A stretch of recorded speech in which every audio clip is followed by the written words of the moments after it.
Tedeschi, Wealth Management Advisor at Perspective Wealth Planning. With this week's market breakdown video, we're going to take a look at the four major U.S. indexes. We'll jump in, we'll take a look at the U.S. dollar as well as commodities, and we're going to pay very close attention to our breadth readings here today. You wouldn't know it by looking at the major indexes, but underneath of the surface, especially in on the Nasdaq, the majority of stocks are actually in a bear market. And by the majority of stocks, I mean almost 75% of stocks are below their 200-day moving average, while the index is up near that all-time high. That is a very large divergence. This market has continued to be held up by a very few select name of large companies. We're going to take an in-depth look at some of those data points and what that could mean for us moving forward. Let's jump in here first and foremost, and let's talk about the major indexes. Powell spoke yesterday. The market seemed to like what he had to say, and if we pay attention to really what's gone on here over the last month or two in the S&P 500, right, we put in a low on this pullback. We broke out to new highs. We pulled back. We have now put in potentially a higher low, and then we've pushed back up. And pre-market on Thursday, we're actually going to open up over this line, which would be at the highest. If we were to close above that 47.10, would be the highest close that we have on the S&P 500. So that would probably give us that continuation here to the upside as we head into the end of year potential Santa Claus rally that happens a high percentage of the time. So the structure in the S&P 500 is great. We still have higher lows and we have higher highs. We have some of the major news out of the way. The market seemed to like what Powell had to say, and that, of course, was a large concern. It was kind of sitting there. So continued move here to the upside would, of course, be very good. When we take a look in at the Nasdaq, and again, we'll dive deep into the breadth readings in the Nasdaq itself, we have that higher low structure put in as well. The Nasdaq has a little bit more to go to make that all-time high close. Really would like to see it back over the 16,500 zone on a closing basis so we can get that follow through here to the upside. When we come in and take a look at the Dow Jones, we know that this market's a little bit different than the others. Really, it's not so much in an uptrend here over the the last 8 or 9 months. It's more of kind of a sideways range with a slight bias to the upside, as we can kind of see here, but not very much in comparison to some of the other indexes. Need to see it back up over that 36,500. But as you can see, I mean, it looks like we have potentially put in higher lows again, and we do technically have higher highs, so we are in that uptrend here. It's just not as clearly defined as the other two indexes. Now, the Russell, on the other hand, we know we are trapped back inside this range. We've talked so much about this year. We've accomplished nothing in the Russell. This is where we were on January 15th versus today. We've essentially accomplished nothing for the year. And what's most concerning with this chart is that we did get that breakout there in November, and it was immediately pushed back down, back towards the bottom end of this range. A move underneath of this 2100 here would be a very bad sign. This would confirm this being that false breakout. But as we have continued to see every time this year, we have pulled back down into this zone, the market has started to make a bounce. And with the Fed news out of the way, we saw that really strong bounce yesterday as well, so we'd be looking for that to continue to the upside.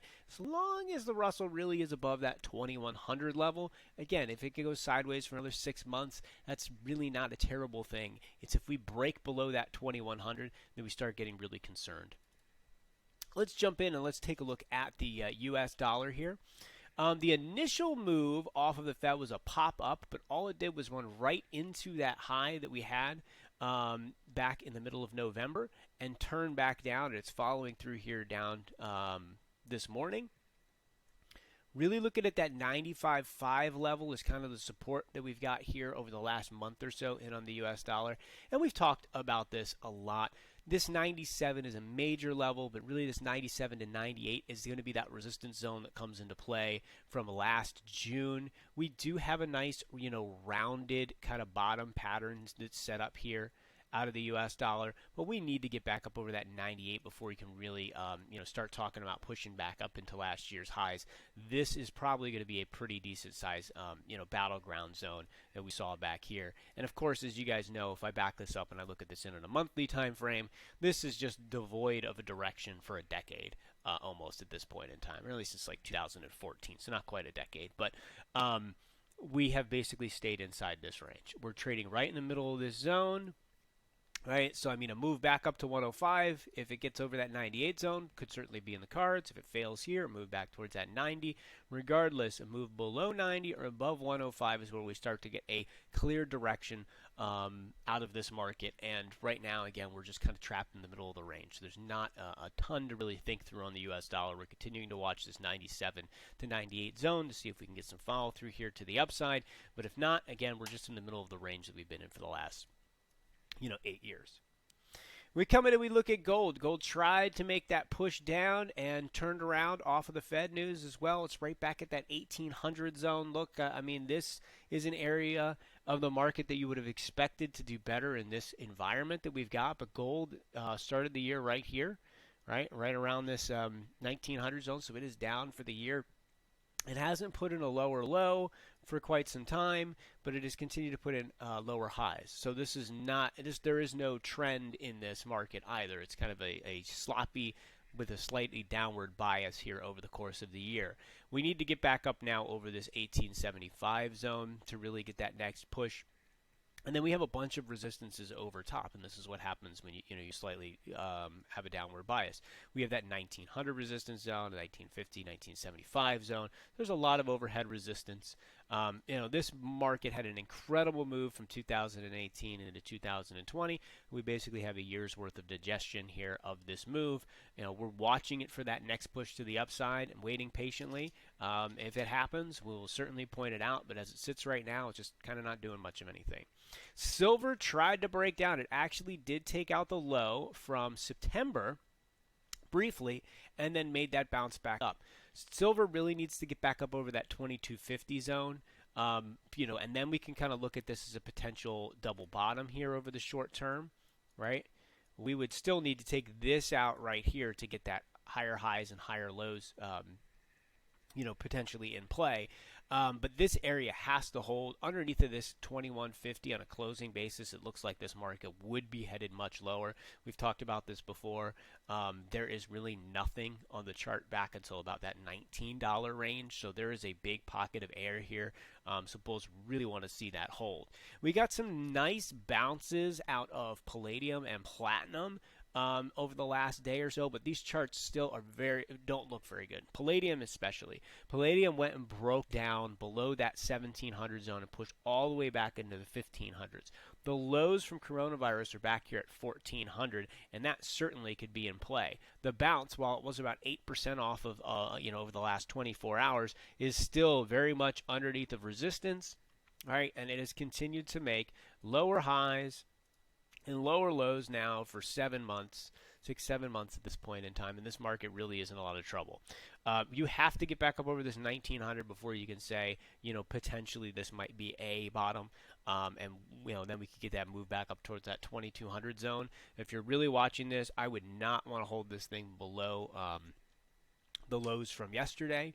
And the same goes for platinum. Platinum actually pulled back to the lows from September, so this looks much better than the palladium chart. Right, and it held this zone that we have had drawn over here. So we dipped a little bit below 900, immediately bounced back up. We lose this zone here. I wouldn't want to own this again. Right now we're holding on to this zone. Need to see us get back up over that 950 to kind of push back up towards that 1100 zone. So we're watching this closely. I think this is a very, very important level for the platinum market. We jump in and we take a look in at crude. Right, we talked about this a lot last week. We hit that 62 zone from back 816 or so, made that nice bounce, but we're still underneath that 74 level. Right, you could look at this right now as a potential bull flag right here. I still say that this is more trapped between this 75 and the 64 zone until it's not. So I'd love to see it back up over here because then that puts 84 back in. But this is certainly a reasonable potential outcome, kind of a failure up there at that 74 and kind of a pullback down. We spent a lot of time here in between that 64 and that 75 zone over the last year, and we really need to get out of this range in order for this market to kind of be trending in any way. We'll take a look in at copper as well.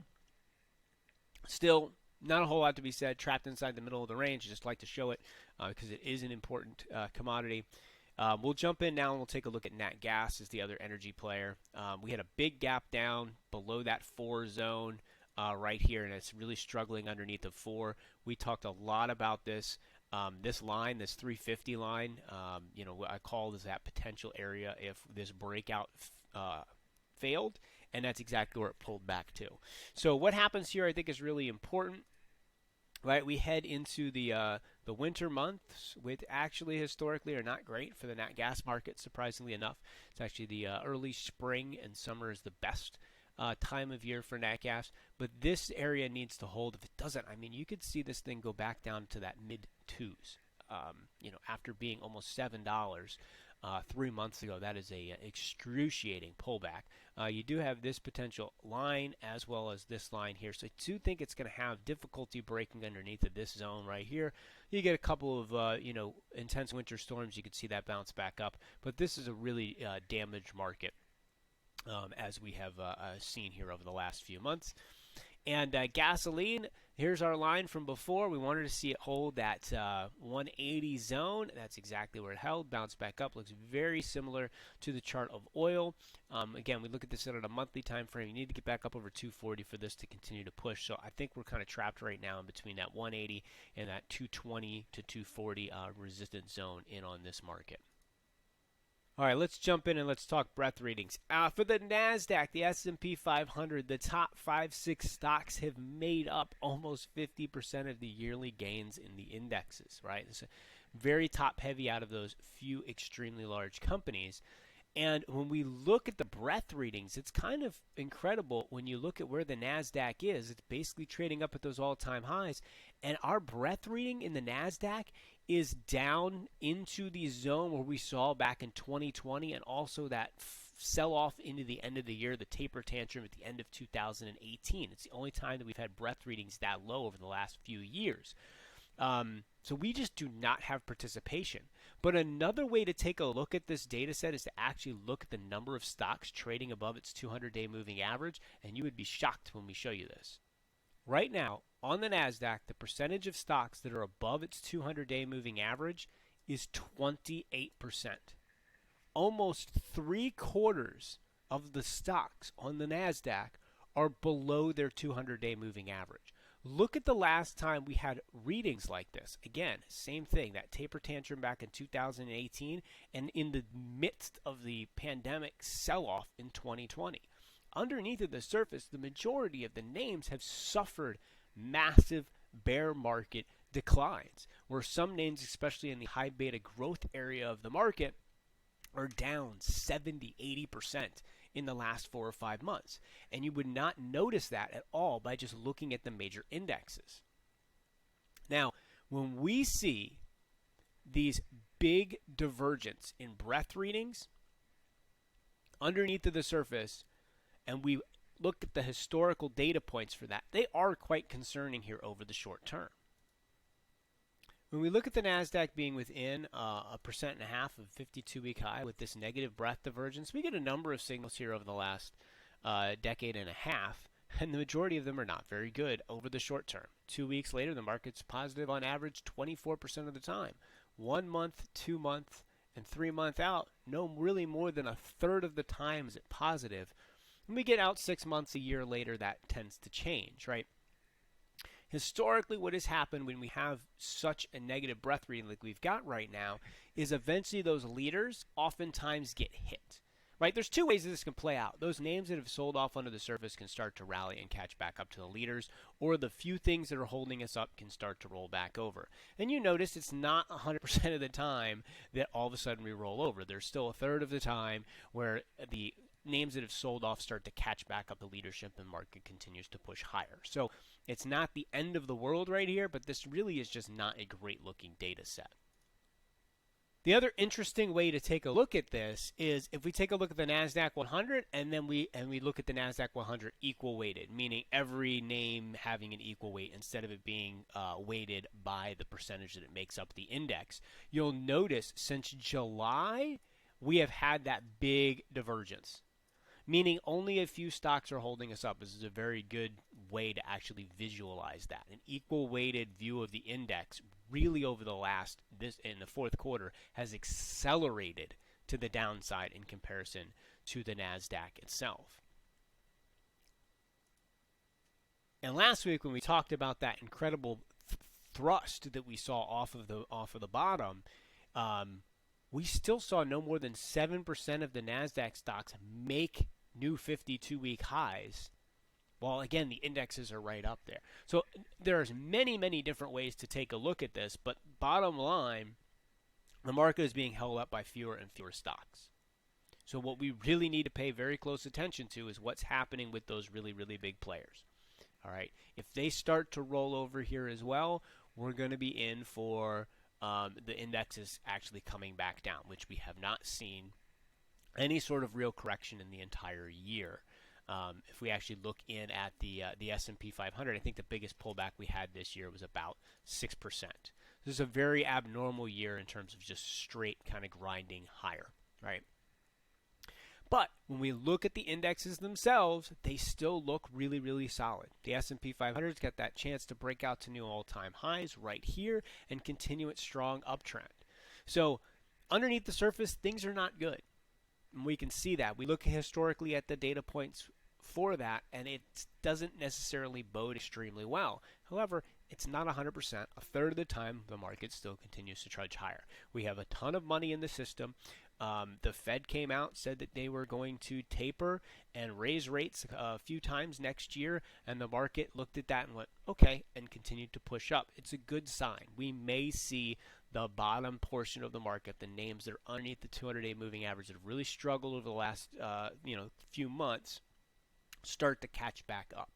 So watching into the end of the year, let's pay very close attention to these breadth readings. If we start to see the Nasdaq-McCullough Summation Index turn back up, right, we can breathe a little sigh of release. If we see the breadth readings continue to deteriorate, that probably means that we're going to finally see the leaders kind of make that pullback.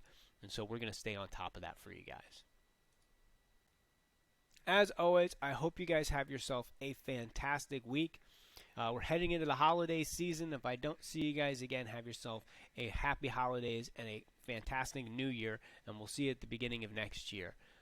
You can reach out to me at mtedeschi@perspectivewealthplanning.com if you have any questions or you want to discuss anything about the overall markets with me, or you can give me a call at 814-580-9881. Take care, everyone.